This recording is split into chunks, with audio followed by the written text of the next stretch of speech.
All right, so this video looks at the basics of creating a graph. Now this isn't focusing on a specific technology. There are separate videos available for looking at how to create a graph in MATLAB and also one in Excel. Okay, so refer to those if you're looking at trying to create those specifically and using those formats. This is just how to label, how to scale axes. Okay, so the first thing you want to look at is what kind of data do you have? Okay, are they experimental data, in which case you want to plot them as points? If you're doing a scatter plot, so we're going to focus on that. Or if you have theoretical data based on an equation, in which case you plot it as a line. Okay, and no points.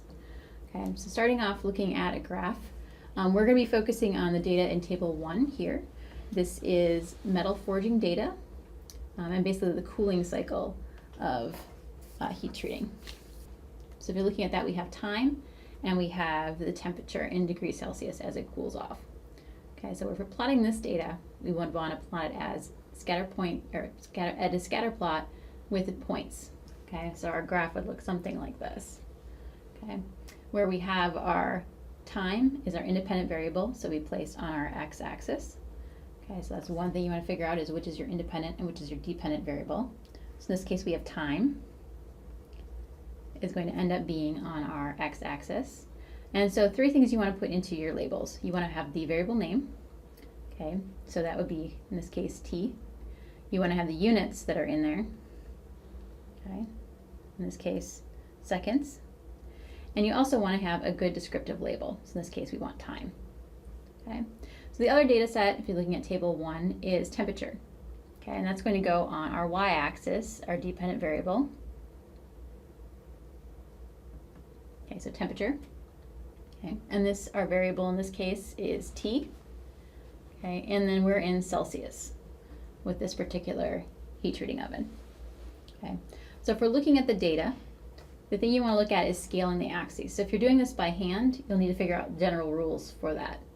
Okay, so you're starting off with the minimum data that you have. In this case, we have 0 and at temperature or time of seconds, and we go all the way up to 20 seconds.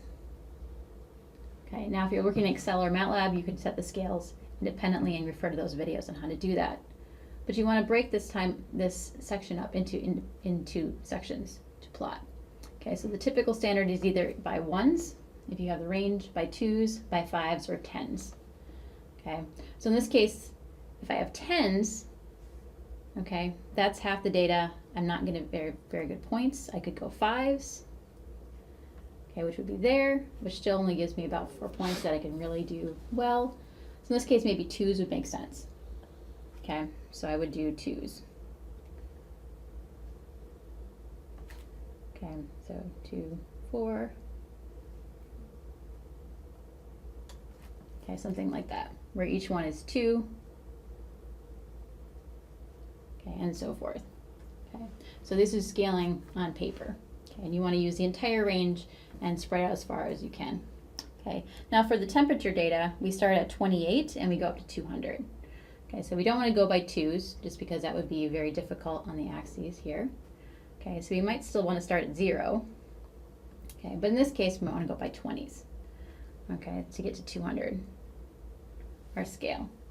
Okay, so each one, so we have 100 here in the middle. Okay, so I might have the same idea. Okay, where each of these is now 20. Okay, so looking at scaling the axes accordingly and using the space that you have. And then you would look at plotting the data. Okay, so in this case, 0 is 200. Again, we're looking at points. Okay, 2 is about 166. All right, and so forth, all the way down to 20 and 28. So it'd be somewhere in this range. So you'd have a data set that wouldn't follow that kind of curve along the points. Now the other thing that we're missing besides all of the data points on our graph is the title. Okay, now when you're looking at titles, okay, notice in table 1 our title is at the top, which is standard for tables. Before you put in any table in a report or anything else, you're going to discuss it completely and refer to it in the text. So table 1 shows this, and giving all the basic information from the table title on top, and table in there. Same idea with describing a figure. You'll have your figure in the text, below the description, but in this case your figure title is going to go below the figure. Okay, so in this case I have metal forging data.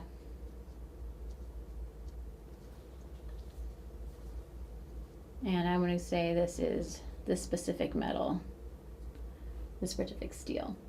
Okay, so you want to be descriptive. So one thing I see a lot of students do is just put temperature and time, or temperature versus time as this axis or this figure title. And that's a problem because it doesn't add any information. Temperature and time of what? Okay, so this gives descriptive data. Okay.